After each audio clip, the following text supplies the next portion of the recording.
they created something spectacular. You got so emotional about it. Oh my God, this is the holy grail. It was a watershed moment for the industry. It all of a sudden just took everything you knew and mixed it all up.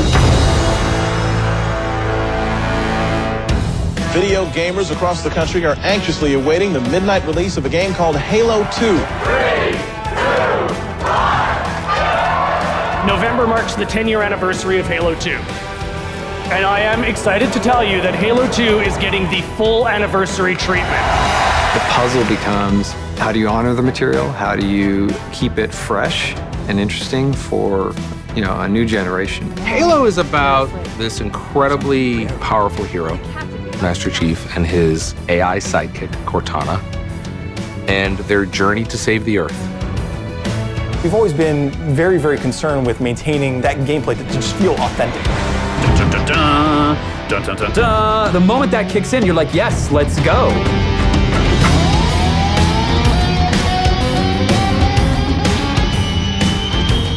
We decided to go out and capture new source material this time around.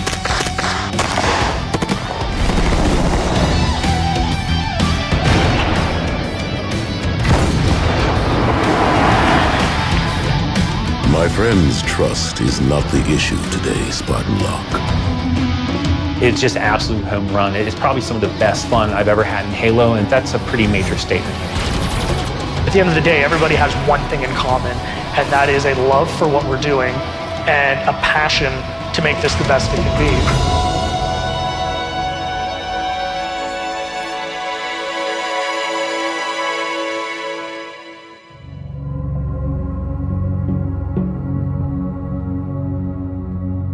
So when I joined Bungie in 1998, I got hired to work on the Myth 2 team. And as I was working on Myth 2, in one room, there was this other room with a smaller number of guys in it working on something else, which at the time was called Blam, this totally top secret codename game that at first was a lot like Myth, as an RTS, but it slowly evolved over time into a third-person game that was on the Mac and PC, and then it became a first-person game that all of a sudden, bam, was on the console when we got bought by Microsoft. But Halo went through lots of different permutations along the road before the first version came out. When we were working on Halo, it was actually the first time that we were developing a game first on Windows. And people don't know that because Steve Jobs got up at Macworld and showed off Halo for the first time and said, and it's being developed on, first for the Mac. It actually wasn't true. We had to scramble to do a Mac port of the game at the last minute for that Macworld conference. And this is the first time anybody has ever seen it. It's the first time they've debuted it. I remember Joe Staten, our writer, came to me and said, yeah, Marty, we need something. We're doing it on Tuesday, and this is Friday. So I'm like, oh my gosh. So I said, okay, so it's just gonna be music. I'm gonna give you a CD.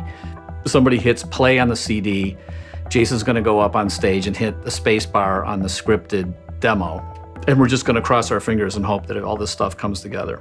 I asked Joe, all right, what's the emotional tone? What's the story we're trying to tell? And he goes, I don't know, but it needs to be ancient, epic, and mysterious. I'm like, okay, ancient, epic, mysterious. So I called up my partner, Mike, and I said, Mike, I'm gonna come over. We need to figure out a way to do music. We're gonna record on Monday with an orchestra and some singers, but I don't know what we're recording yet. So this is, I believe, a Saturday, and we're recording on Monday. So on the way to his house, I'm driving over, and I'm like, okay, ancient, epic, mysterious. Well, ancient, Gregorian chant monks singing. So I made up a melody while I was in the car.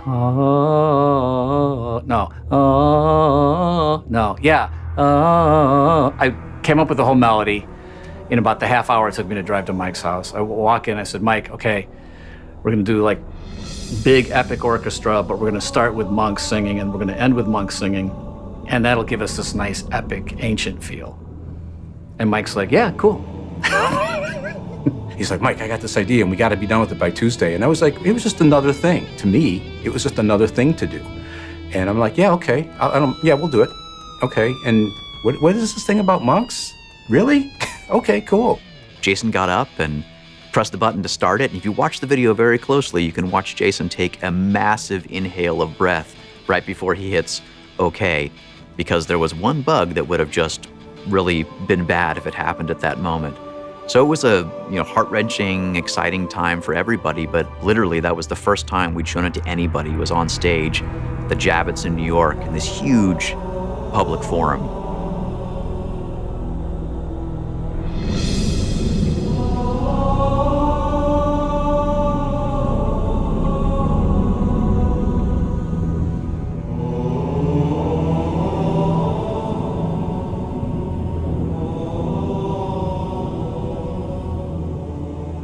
This was a time where big, expansive environments weren't seen too often, certainly in sort of the shooter space, which had been very corridor-focused for a long time. If you remember the demo, it started off indoors, pretty typical, but right in the middle of the demo, we took you outside in that moment of transition, and the camera panned up to show you the sun and the vista. And I think at that point, everybody who was watching and afterwards realized, wait, this is a step change in what we expect from a typical shooter. And in short order, we were out in Redmond getting it up and running on what was to become the Xbox. Let me now unveil Xbox.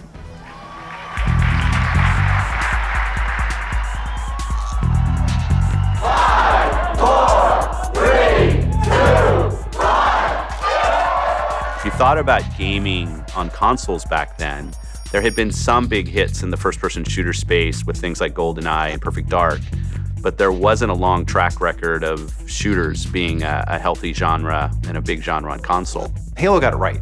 Halo figured out how to make the controls, how to make the balance work for first-person shooters. And I specifically remember back then people saying, this will never work. You cannot put a decent first-person shooter on a console. So when we're looking at kind of forecasts and how the marketing team and the sales team thought games would sell, Halo was somewhere down on the list. It was pretty bleak. People weren't sure it was going to make it. Frame rate was bad. Shooters, are they really going to work on console? But it definitely became the hallmark of the original Xbox.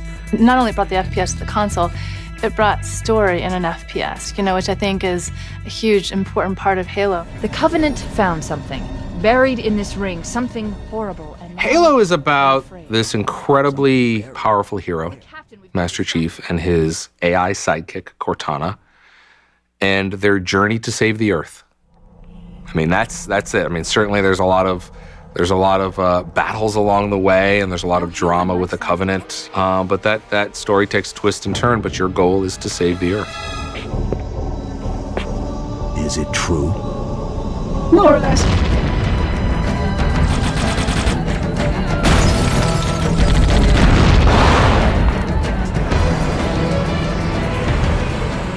Being the standout launch title for the Xbox, Halo single-handedly put that piece of hardware into millions and millions of homes. When the Xbox first released, I went to my neighbor's house. I didn't get one. My neighbor got one for Christmas, and then he got Halo, and I spent the next 6 days, I think, just at his house the entire time. We just kept playing Halo, and that's all we were doing. And then eventually I ended up buying an Xbox just so we could play Halo. I played Halo at my friend's house and instantly loved it. I mean, we were throwing plasma grenades at each other for probably 3 hours. And after that, immediately went home to my twin brother and said, all right, we got to pool our money and get an Xbox.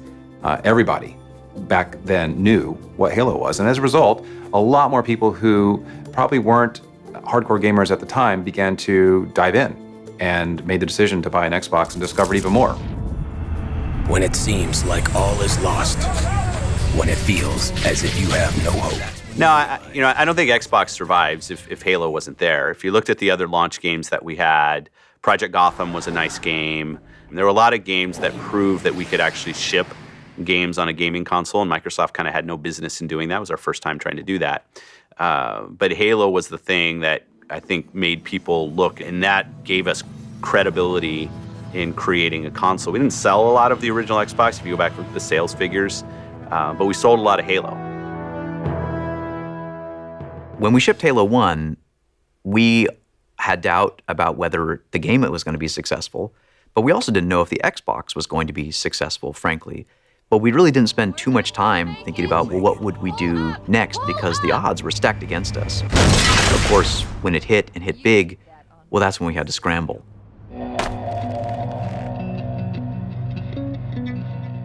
Our early plans for Halo 2, to be completely honest, were pretty disorganized. What everybody felt, very intensely was, we have a hit. We can't just ship another game like that. It has to be bigger and better. It has to have more features, more weapons. We knew that our ambition had to be greater, but frankly, we had no idea how to fill those shoes. So we struggled for a long time. Once we figured out in general, great, so we're really gonna go after the virtual couch, we're really gonna go after matchmaking and a party system. That team went heads down and ran. Okay, we're gonna try to tell a more complicated, hopefully intriguing narrative where your Covenant is a playable character. Okay, story team, go. And for a while, each team was off in the wilderness figuring out, well, how the hell are we gonna do all this stuff? I think it's really important to be ambitious. I think it's important to have more balls in the air that you can catch at the end when it all comes down to it and you have to ship a game. But certainly you can go too far.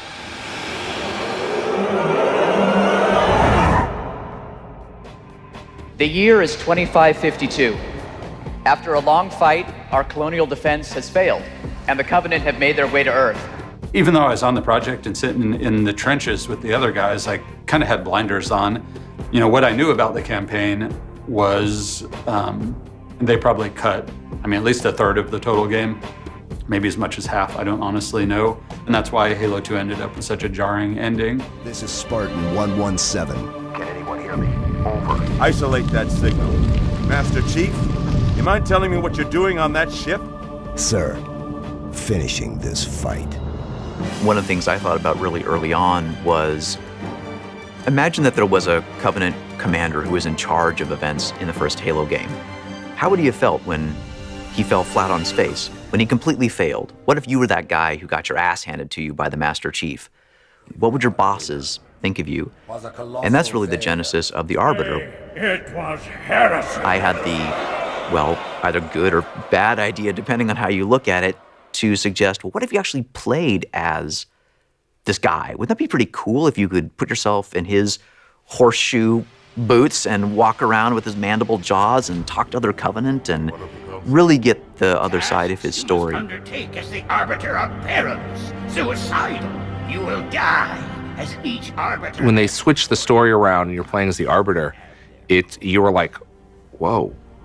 What would you have your Arbiter do? It all of a sudden just took everything you knew and mixed it all up. Oracle, what is Halo's purpose? Collectively, the Seven. Wrong! Not another word! Please. It was an interesting way to innovate on the interactive storytelling. We are the arm of the prophets, Arbiter, and you are the blade. Ultimately, that turned out to be a lot more work and made us make some hard choices at the end. We're going to go to Earth, go into the Prophet of Truth ship, rescue Cortana, do battle with the Gravemind, and button everything up. It was extremely challenging to wrap all those different, ambitious angles into one nice, smooth, polished product. And especially at the end for the campaign, there wasn't enough runway to land what we really wanted to land. So it was not until 2002, a good probably 6 months after we had finished the music, I finally was called into a meeting room at Microsoft and sitting around a table with all these guys. But there was one guy in the room who had dreadlocks and like a white beret and a white suit, and his name is Nile Rodgers. Yeah, I think he was working with Maroon 5 in New York, and they wouldn't stay in the studio with him. They kept taking breaks, and he found out they were taking breaks and wasting time playing Halo, this new game. And they said, yeah, Niall, you gotta see this game, it's so cool. And Niall looks at him playing and he goes, yeah, but what's that music? He was the first guy who said, I want to have a company that releases game soundtracks. And he wanted Halo to be the first one. I remember loving that soundtrack so much that I bought the soundtrack to a video game. Who does that? Nobody does that. Nobody goes like, oh, I want to hear the MIDI music from old PC games. No. But Halo was so iconic that you could release a soundtrack and I would buy it and I would listen to it in my car while not getting laid, ever. I love that song. And when the dun, dun, dun, dun, dun, dun, dun, dun, the moment that kicks in, you're like, yes, let's go. You know, that score is just, you hear that and just immediately you're there. You're in Master Chief's helmet and you're living it. It immersed you and you felt like you were put in this world. And that's why there's such an emotional connection. That music became your music. I believe it's something like,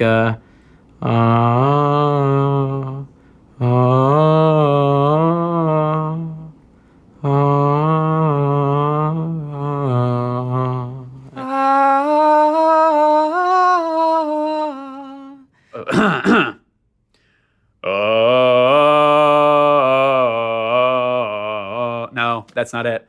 But then the Halo 2 one's got the rocket like.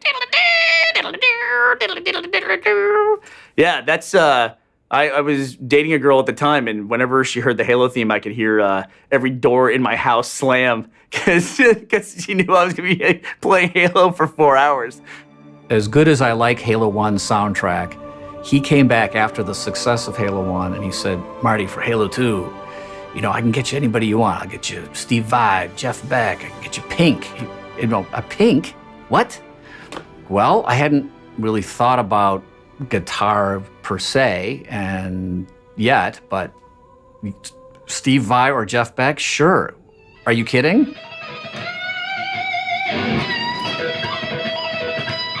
There's one other guitar player who was a huge fan of Halo and went outside of his agent. He went outside of everybody else. We didn't even bring it through Microsoft. I never got a contractual written permission to work with him. And that's John Mayer. John Mayer plays guitar on two very distinct pieces in Halo, and you hear it on the soundtrack. But I never revealed that it was him because he didn't want his agent to yell at him. He just wanted to be able to tell his friends, yeah, that's me playing on Halo 2. Halo is one of the few games where we still have people playing the 10-year-old game. And Halo was, I think, really special, especially in the United States, as far as how it introduced a lot of people to multiplayer gaming. And with the first Halo, it was a very social experience, physically carrying your Xbox to someone's house, carrying TVs, heavy CRT TVs back in the day. Pre-Halo and Halo 2, you had to make do with what you had. It was like, okay, we've got these modems, which are tin cans and strings. Now we need to connect them to somehow communicate with each other and then play this game against each other. Now we need a way to talk to each other to set up the play date so that we can murder each other. And it was all these disparate technologies and forums and modems and drivers and operating systems. And it was a delicate nerd dance. You would have to do a 25-minute geek ballet just to get a game synced up to be able to play with someone else. Then when Halo 2 came along, it was really as easy as pushing a button, seeing your friends, and saying, okay, I'm going to shoot you now. With Halo 2, it changed radically because we were able to put people together without having them in the same room. We used Xbox Live, obviously. Introducing the next arena. Butt kicking just went global. Xbox Live is here. Max Hoberman, who designed a lot of those systems, had a really simple philosophy, which was to try and recreate the fun aspects of being together in that basement with those TVs, but do it online. And I think that's one of the reasons why it was so successful, because it kept the social, cultural aspect of that connection and didn't really make it all about technology. It made it all about fun and connecting and just sort of being around your friends. I was in a meeting and they were explaining it to me and I was like, wait a minute, what? You're gonna do what? You're gonna have people on a virtual couch and we don't need to be with each other? Wow. I said, that sounds cool. And then of course it came out and it was cool. It just felt great to kill people around the world in a video game.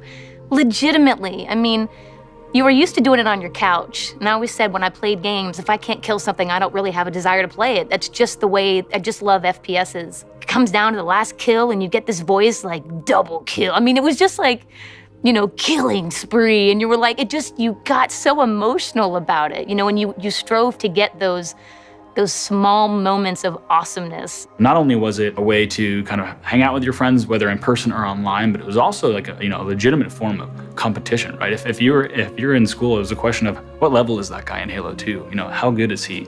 It was fun. At the end of the day, It was entertaining. It was just so fun. The histories between Halo and Xbox Live, I don't think you really separate the two even today in terms of the stuff that we're trying to do with Halo 5 and innovating on Xbox Live. There's a long history there. But we all knew that when Halo finally came to Xbox Live, that would be the time. Like that would define the success or failure of Xbox Live. You know, I think if you're a game player who hasn't tried Halo and you're playing things like Battlefield and Call of Duty, there are a lot of things that you take for granted when you start up a game.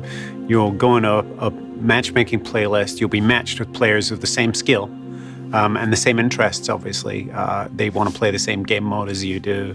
There's an even number of players that are evenly matched, so that each game is fun, each game is close, and each game is exciting. So when you finish a game, you either won or you lost, not by a huge margin, which made it fun, made it challenging. But I got to give credit to Max for that. That was his baby, and that's probably his biggest impact on the industry today, is he's kind of changed the way that we play console games online. In a few hours, one of the most eagerly awaited video games finally goes on sale. Preparing to rewrite retail history. Video game is expected to have bigger first-day revenues than any movie has ever had an opening day at the box office. Biggest retail launch in entertainment history. Dozens of grown men and probably about 3 women have crawled out of their parents' basements tonight to be first in line to buy the new video game Halo 2. Video gamers across the country are anxiously awaiting the midnight release of a game called Halo 2. 45 minutes and counting for Halo 2 to go on sale. The line right now is probably about 100 yards long. It is the most anticipated game in entertainment history.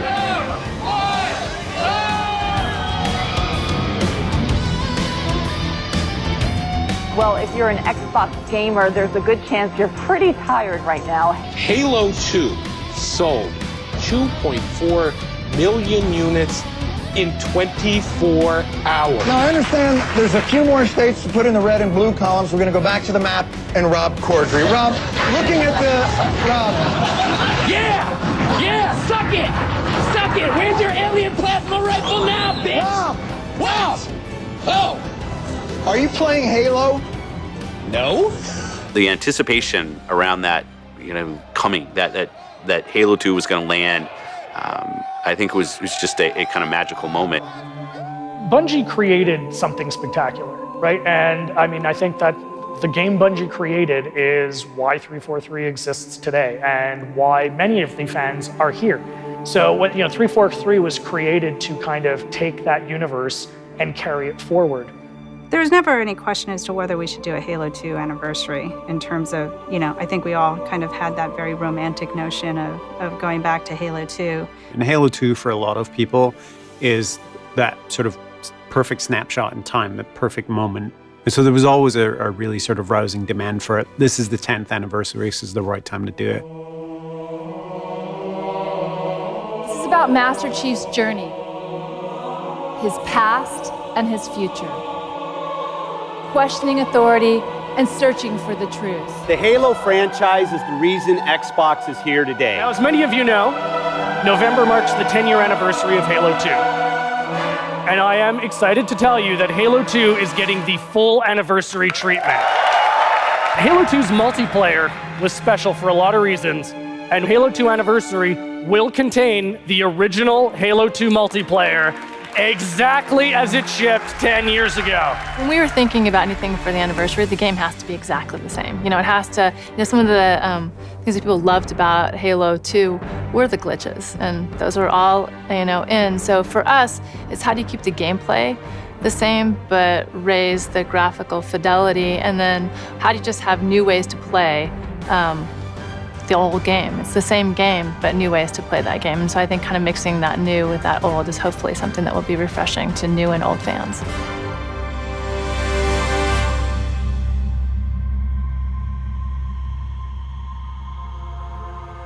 So for Halo 2 Anniversary, Saber is really focusing on the campaign, on remastering all of the graphics and making everything look wonderful on the Xbox One.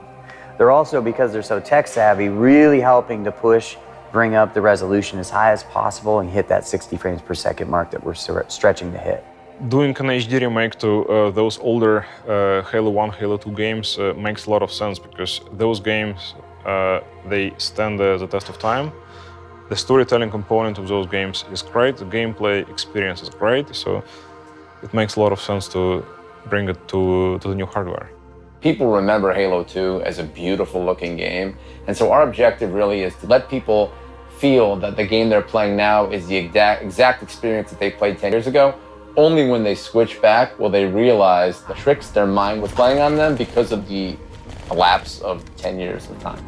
There's something that's just so instinctual about how that game feels and plays to you that I don't think it's something that you can identify directly. So we've always been very, very concerned with maintaining that gameplay to just feel authentic. And that authenticity is something we didn't want to lose, and something we know that it's very easy to just miss. That back and forth switch was something that came about primarily because Dan Ayub and I were going back and forth during the original Halo about how we really wanted to maintain that gameplay, and we really wanted to show people, look what we've done, right? And so now it just works. It works seamlessly, and you can just see it yourself in the game. It's very cool.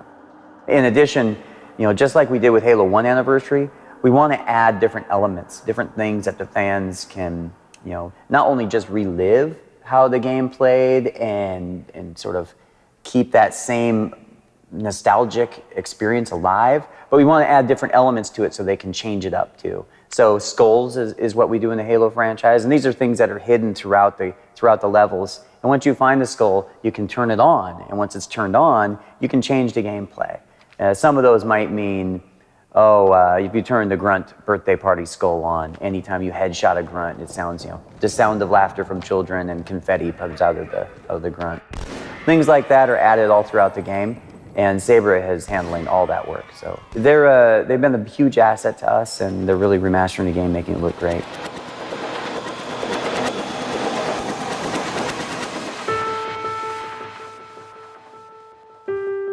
When we started Halo 2, and we got greenlit, and we had our conversations with Bonnie and Phil and all that stuff, and they're like, yeah, we want to do this. My first call was to Max Oberman. I walked out of that meeting room with Bonnie, walked to my desk and called Max and said, Max, this is happening, we're doing it. Had some talks with Dan Ayub at Microsoft, and he threw out the idea of doing a Halo 2 Anniversary, to which I was like, yeah, awesome, that'd be fun. So I was super excited, but even committing to doing 6 maps for Halo 2 Anniversary was a huge commitment, and it really sort of put a lot of pressure on the team. I think if you just asked our producers, the safe bet was 4. We got started on that, I was super excited, and then immediately we had some very difficult discussions. All right, we only get 6 maps. Which ones are we gonna make? We needed to take it down from 23 or 25 down to 12. Now we had to take it down to 6. And there were a lot of really tough discussions. Eventually the decision was, let's have 2 small, 2 medium, and 2 large. Turned out some of the really small maps were some of the best maps. Maps like Lockout, top of the list, right? Where it's just kind of a no-brainer. Those were really easy. Every single map seems to outdo itself. Ascension it's incredible to me. One of the best skyboxes I think I've ever seen in any Halo map. And you can go up and just stand on the edge and sort of look out this Halo ring and just see all this movement out there. It just feels so lifelike. I've actually just jumped off the edge and, just to my death, and it just felt like I was falling. It is really cool. So the map's really coming to life. On Ascension, adding that bubble shield in the middle is very deliberate because we want more variety than the map just turning into a sniper fest.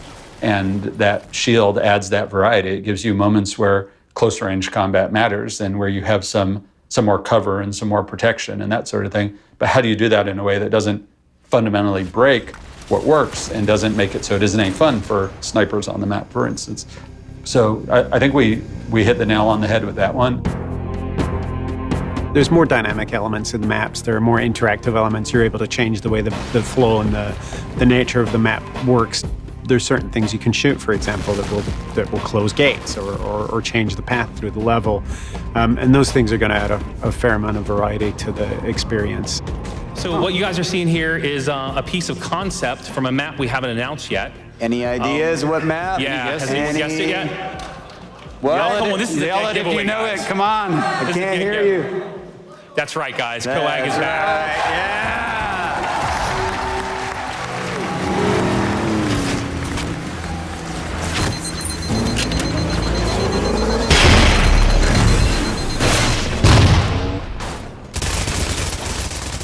we showed off what turned out to be almost everybody's favorite announcement, which was the gun goose. That was kind of fun. We knew it'd have a good reception, but we didn't anticipate quite how positive the reception would be. So what's better than a mongoose? A mongoose with guns. Yep. Nice. Yeah. It's just absolute home run. It's probably some of the best fun I've ever had in Halo, and that's a pretty major statement because I've had a lot of fun in Halo.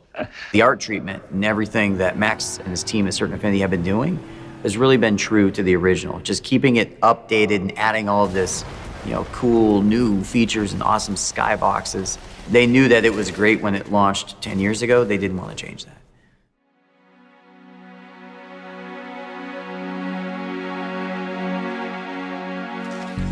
There's generally a lot of work involved with an anniversary edition.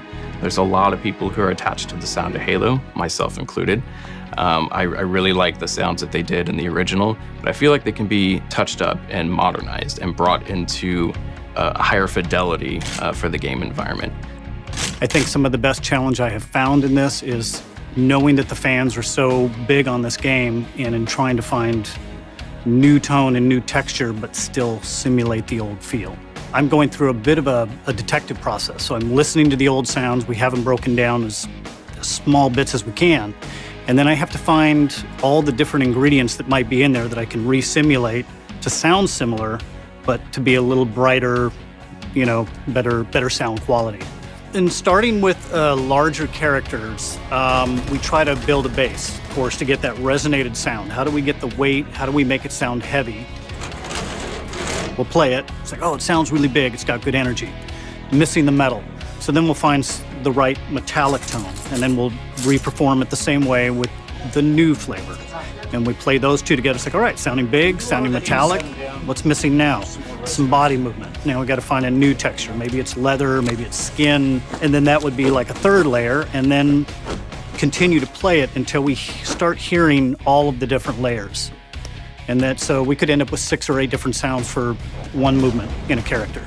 So one of the cool things that we ended up recording this time around, which is totally experimental, were tuning forks. And we thought that would go really well with the energy sword, but it needed a little bit more. The energy sword is this sleek, sort of elegant weapon, but it's also a killing machine. So we actually bought some dry ice, and we were thinking, hey, what might sound good with this dry ice? And we just started randomly dropping objects on it. What we really thought was cool was when we dropped ball bearings on it. So we ended up using the ball bearings on the dry ice and the sizzling and the burning and the screaming. And what we did is we had the engineer room actually feed that back to us through a loudspeaker in the Foley room. And we then set up a microphone, and we actually made the sword motion from the game, and that allowed us to capture more of a natural and sort of unique sound.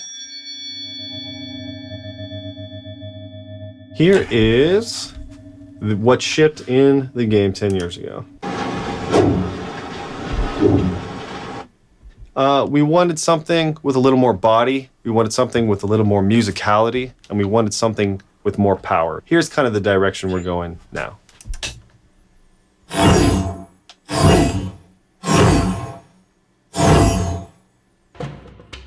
We decided to go out and capture new source material this time around. Obviously, you can't go out and record a battle rifle. You can go out and record things that are similar to it. But what we wanted to do is kind of choose weapons that had unique characteristics.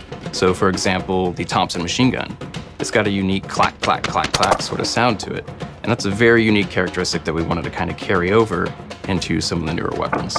Each gun kind of felt different. The M1 Garand obviously is the big, beastly 30-06 large caliber gun. Really packs a punch, you can really feel it in your chest. And then there's the silent submachine gun, the MP5, that really has a unique sort of ka-thwack sound. You let it fly and then you hear the thump down range. It's pretty cool. My personal shotgun is the shotgun in Halo 2 Anniversary. I completely forgot about that, but that was a fun day.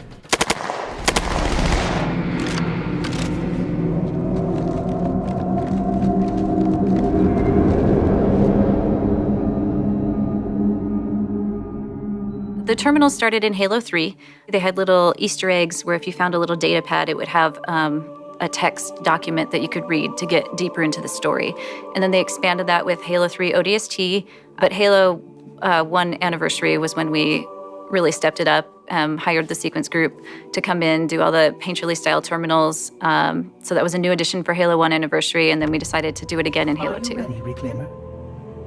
This is how my story begins. We kind of sized up like, okay, so what are the things that fans have always wanted to know more about? It's this relationship between the prophets and the elites, this situation in the Covenant, kind of the big lie, really, that the prophets have held over the rest of the Covenant for who knows how long, that leads to the events of Halo 2, the breaking of the Covenant, the war between the elites and the brutes and the prophets, and what role does the Arbiter play in all of this? So that's a question fans have been asking for a long time. Thinking towards the future, what do we think fans will want to know more about? A year or two from now, is we're pretty sure they're going to want to know a lot more about Spartan Locke, or Agent Locke as we meet him. Pursuant to Office of ONI Retrieval and Acquisitions Inquiry of 26 September 2552, the following is a target profile of Thel Vadami, Supreme Commander of the Covenant Fleet of Particular Justice. The terminals form a connective tissue for this world, and we're getting a chance again to realize this in a much more vibrant, affected, pointed way that users would appreciate. A lot of our stories within the Halo terminals are additional narrative, their backstory. And a lot of it is kind of exploration even further than some of the novels. And so we're saying, okay, well, this is one shot where, post the Halo ring exploding, and, does this tie into this novel, and does this make sense for this 1-2 second shot? Because it's got to fit the entire Halo universe, and that's a big challenge. Halo has had a very definitive style from day one, and it's evolving over time and keeps growing and growing. But one of the things that's unique about what Sequence brings to it is that it has its own style. It's much more of a painterly look to it, and it makes it feel like it's a graphic piece versus a 3D piece. To see what Sequence has done from a visual standpoint is it's breathtaking. The terminals that I worked on, they did some amazing stuff with High Charity's interiors. They did some incredible stuff with worlds that we haven't talked about yet, and I think fans are really, really going to get a kick out of that.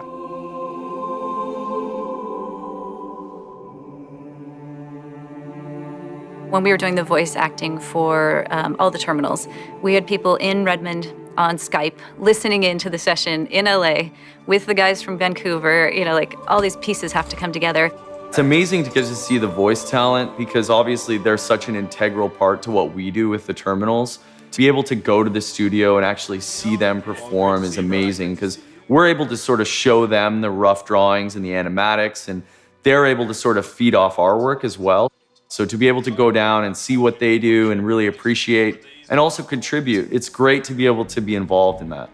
I really am glad that they're revisiting it, sort of giving it new life. I mean, take a 10-year-old game and then actually tie it into the future of the Halo franchise as well. That's really cool. Honestly, that's one of the coolest things that I think we did during these sessions. Everybody here just lit up. It was like, oh my God, this is the Holy Grail. This is, this is Halo. Oh my God, this is huge. My name is Keith David, and I play the Arbiter. When it came up, and they were looking for, this character, the Arbiter, and I got the first script and read it. I was like, wow, I like this guy. I like this character. And you see what he looks like, it's very different. And, through the different incarnations of the game, I love the way it's evolved. I love these stories. My friend's trust is not the issue today, Spartan Locke. It is my trust you must earn. You are a hunter, yes? A seeker of things. And now you hunt other Spartans. Getting to meet somebody like Keith David, a character, I know him through his character in the Halo series really well.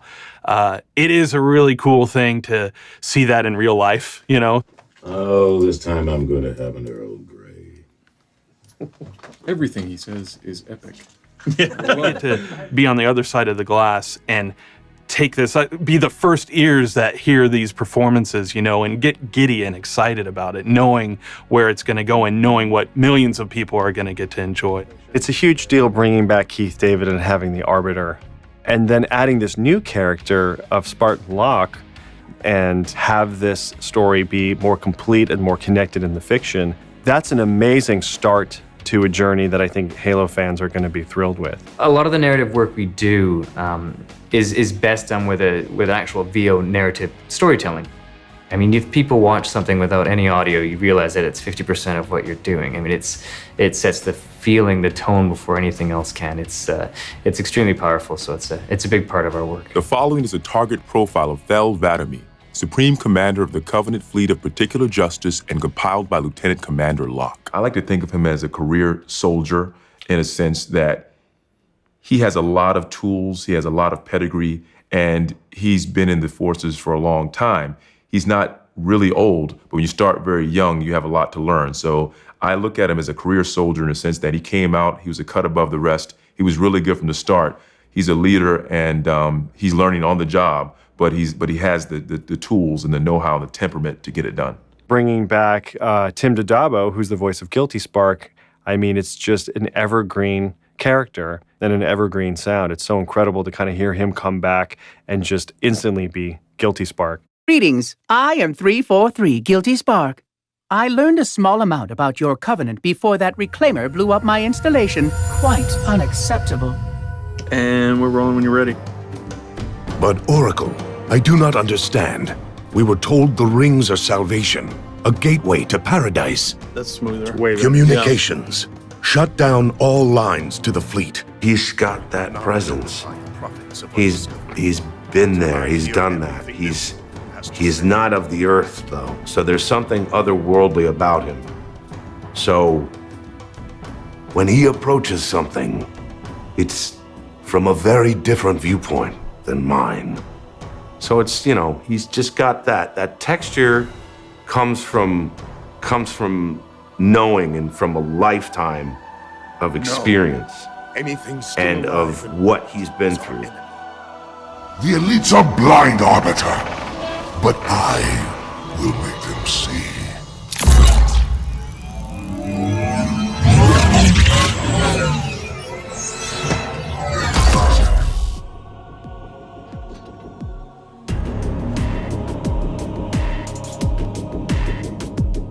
So Microsoft came to us and like, okay, we have this Halo 2 project where we basically have to recreate those cinematics that we had before, but now we want to pump it up, res it. But the thing is, it's 58 minutes worth of footage. Oh, okay. A lot of times people come to us and they say, hey, here's our game and here's what's cool about it. Make something great. And we go off and do it. This time, the structure was already there. We're using the same timing, we're using the same story. And because that structure was there, it really gives us time to focus on the visual fidelity and the performance of what was already there. So yeah, no, we couldn't say no. After it's more, okay, now that we've said yes, how do we do it?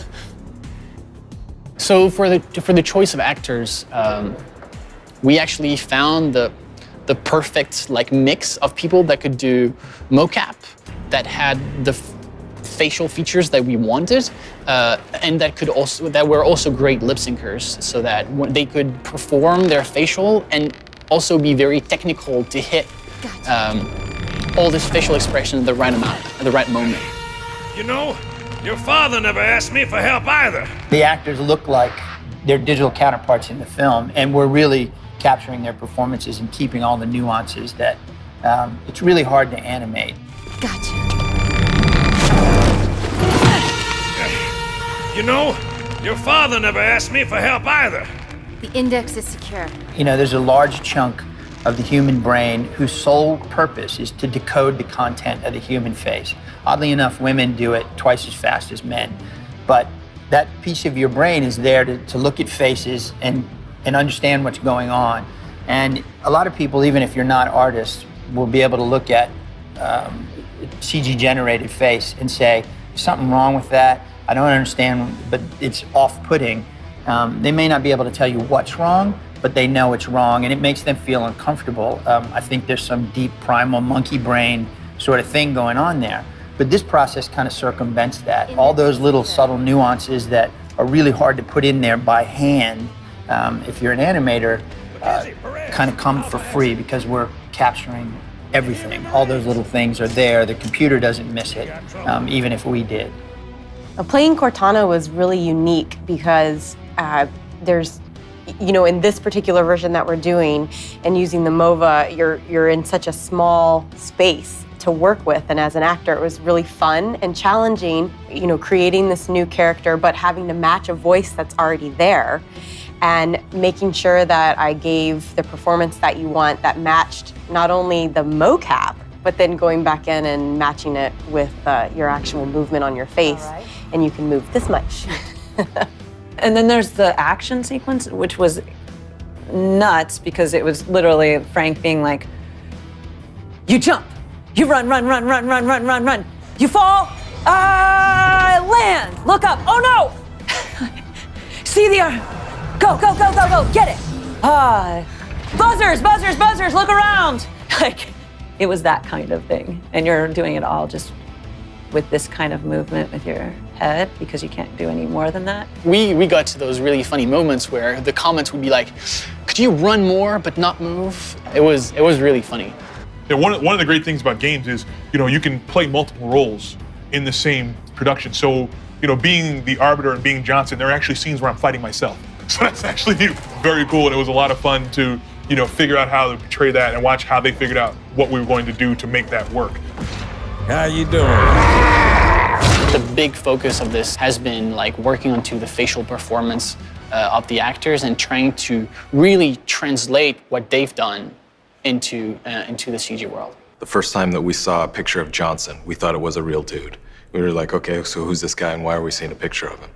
And then when we started seeing it moving, we were just like, okay, this is animated, but it's really good. And you start to see the aliens, the Covenants, you know, the brutes, all these different species.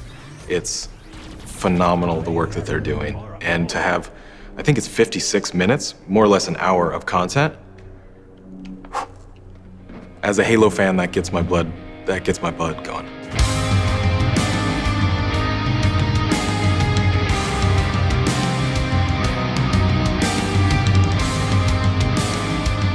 This is going to be I think a world premiere of the latest footage that you guys have brought, complete with a lot of explosions. So let's roll that.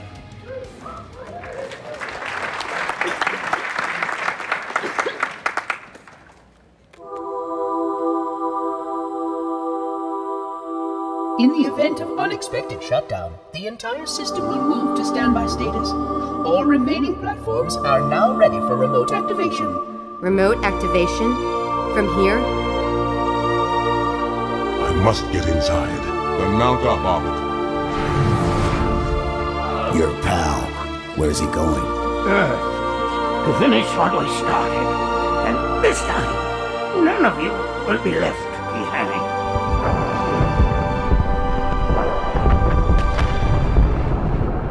Don't make a girl a promise if you know you can't keep it.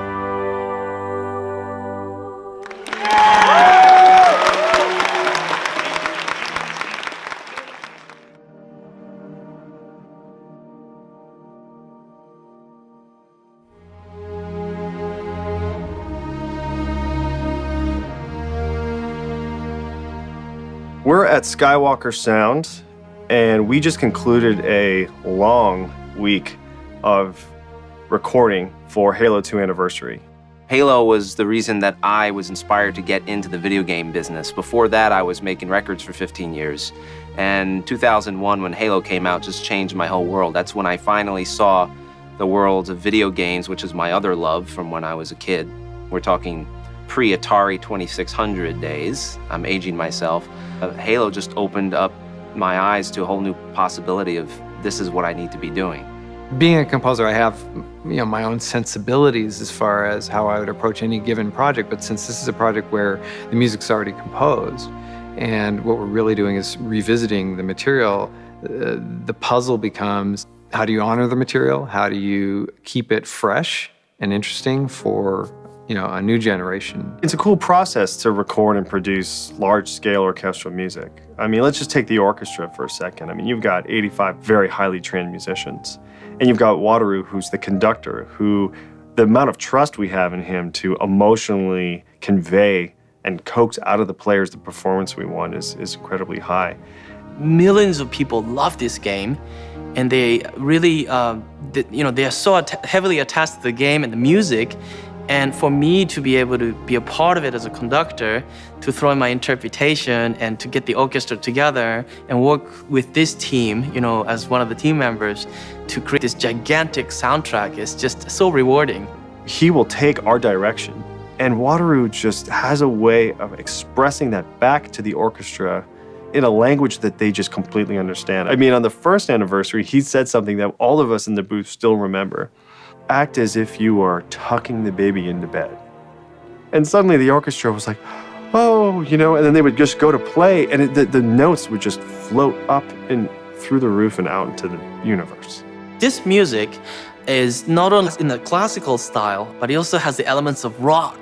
And also, it's very earthy at the same time. It's very out there in the space. So taking those elements all together gives me an idea of what expressions are, like phrasings. Let's say, like this should be like, it sounds like an Irish dance, this one phrase, but it's not really an Irish. It's more like a space Irish. It's like an alien Irish dance. So it's like a whole hybrid score. So I would share that with an orchestra, and this orchestra is so wonderful that they get an instant idea of what we're aiming for. I mean, if I could put him in my pocket and carry him to all the gigs I do, I would.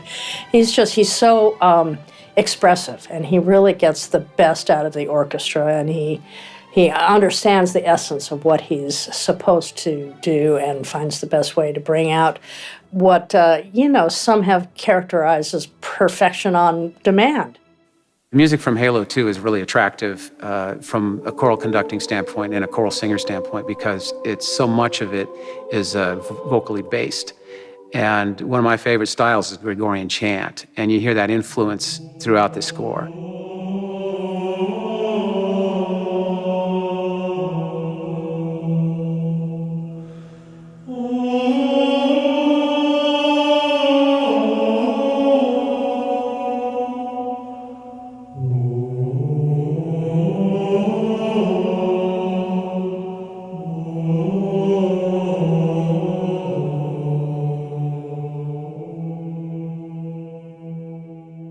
So when you take the full breadth of the symphony, and then you take the full breadth of the opera chorus, and then the boys' choir just singing perfectly, just that incredible, beautiful sound, it's visceral. I mean, it's an emotional experience. Add to that somebody like Steve Vai, which was a fantastic experience. We just had a great day. Halo 2 introduced Steve Vai into the mix, and that was also another iconic move. I mean, that was Steve Vai is Steve Vai, right? To those who don't know, Steve Vai is basically God, on guitar, I don't know if you get any bigger than Steve Vai in terms of, I'm a guitarist, and I have my own sound, and you can recognize me from a mile away, He's a legend. Because of my contribution on the last one, I received the call, and I thought about it, and I said, yeah, I enjoyed that. And I always wanted to come up to Skywalker and work and record here. And it's a gorgeous studio, and work with such creative people. They really pulled a tremendous team together. So it was a pleasure and an honor to be invited back.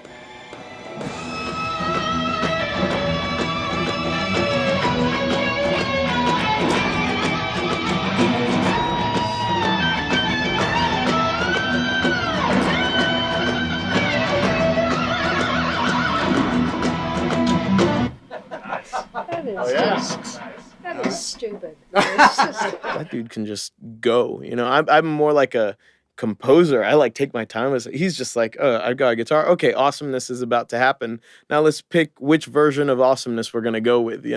I had no idea what would happen 10 years from the date that I did the original guitar part in the soundtrack for the first Halo 2. But I had a blast doing it then. My friend Nile Rodgers called me. He was producing the soundtrack. And, you know, I have 2 boys, and they were really they loved the game. When I told them I was playing on the Halo 2 soundtrack, they couldn't believe it. It was like I finally impressed them, you know? So yeah, I might quit guitar tomorrow because of what I saw today.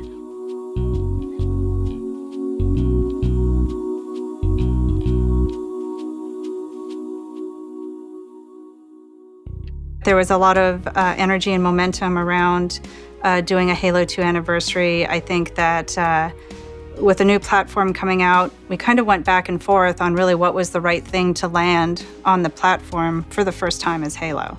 And so I think we went back and forth between, is Halo 2 Anniversary as a standalone enough?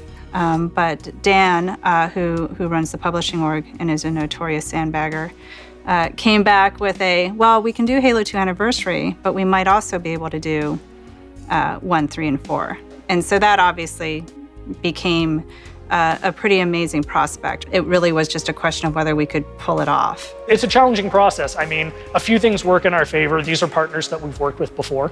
But at the end of the day, everybody has one thing in common, and that is a love for what we're doing and a passion to make this the best it can be. The idea of being able to play all 4 of them on the same platform, which we'd never been able to do, as well as get the anniversary edition of Halo 2 was sort of a no-brainer once that actually became a realistic sort of production reality. And then like magic happened, and I think we all got really excited, and we felt like that was really the way to start our journey on Xbox One. Going into E3, I think everyone knew we were going to announce Halo 2. You know, I think we waited a long time. Typically, we would have announced before E3. Everyone knew we were going to announce Halo 2. No one really believed that we would do something as ambitious as the Master Chief Collection. The simple fact that nobody believed that it was going to be what it was actually great momentum for us to ride into E3. We've been rehearsing this forever, and you know, I've got the points that I want to hit with everything that's coming. So I get up there, you know, Bonnie does the intro, I get up on stage and I start talking about the collection, and you know, we hop into the multiplayer, and the multiplayer stuff looks great, but then the closing is really where the punch is going to be, right? The closing is where we're going to say it's all 4 games, you know, it's 60 frames per second, it's 1080p, it's quite literally every multiplayer map that has ever been made. And I'm getting to that point, and then I just start to hear it, right? Like people are cheering, and as I'm going down the points, now that just the room's going nuts, you've got the energy from the room. When I walked off the stage, there's just this wash of pride like come over you, right? It's like, yeah, we were right, you know, this is what people want. Nicely done. We know where Master Chief is going with Halo 5, and I think it's a super interesting story. And it does have to do with his past, and for us, being able to kind of tell that story and lead into the future story was super exciting. And when we thought about what we wanted to do with 1, 2, 3, 4, it is the Halo 2 anniversary. It does deserve special treatment. When I heard what 343 publishing team was planning as far as all these different games and all these different, you know, flip toggle between these up-res versions and this unified UI and unified matchmaking and everything else, I thought they were insane. I thought they were crazy, honestly. Such a massive undertaking. You know, I'm not just passionate about Halo, but I'm passionate about what Halo can be and what it can become. And I think for all of us, we're so invested in Halo for the long term. Right? It is a universe that we believe in, and it is a universe that we want to sort of continue to evolve and grow and innovate with. And I think that's that level of dedication and passion is pretty standard at 343. When the games launch and we go to these midnight events where the game is finally on sale, seeing how excited people are, seeing that people actually came to a store at midnight and freezing cold to pick up a game they could just as easily have ordered from Amazon the day before is exciting because they want to share that joy with us and we get to share it back with them. The thing that I'm most excited for with Halo 2 Anniversary and with the Master Chief Collection in general is going back with my friends from 10 years ago and playing 3v3 one flag on lockout or classic CTF on midship. For me, at least, that's going to be the place that I'm going to spend the most time, is playing those classic maps with friends from 10 years ago, calling people up that I haven't spoken to in so long and asking them to get online. It'll be weird conversations. Hey, are you getting on Halo 2 tonight? The universe is a big place, right? I mean, I think this franchise can go anywhere. And I think we're all honored to be part of that process of charting where this thing can go. But again, the universe is a big place, and I don't think there are any limits to how big this can get.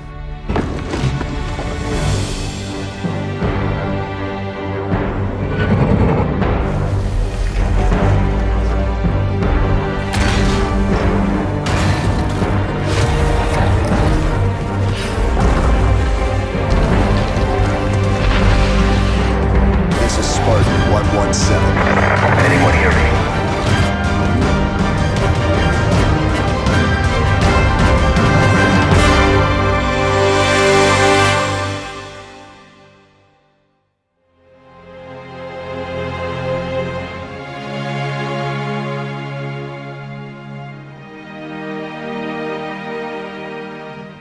I love picking up the sniper because it feels amazing when you get that one hit to the head to get that one hit kill. I picked up the shotgun a few times, just ran at people, shooting them in the face.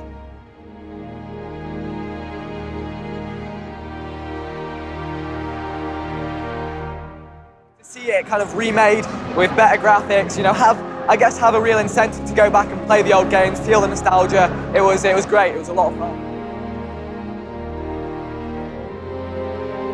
People are going to absolutely go mad for the Master Chief Collection.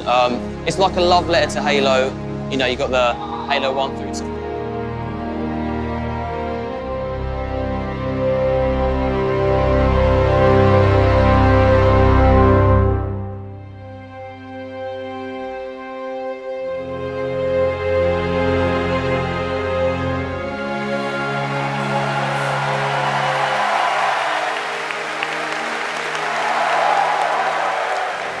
When we finally see our work go out in the real world, I mean, it's so gratifying. I mean, I know this sounds really stupid, but I've literally cried at some of these things when you see the fan reaction and how much it means to them.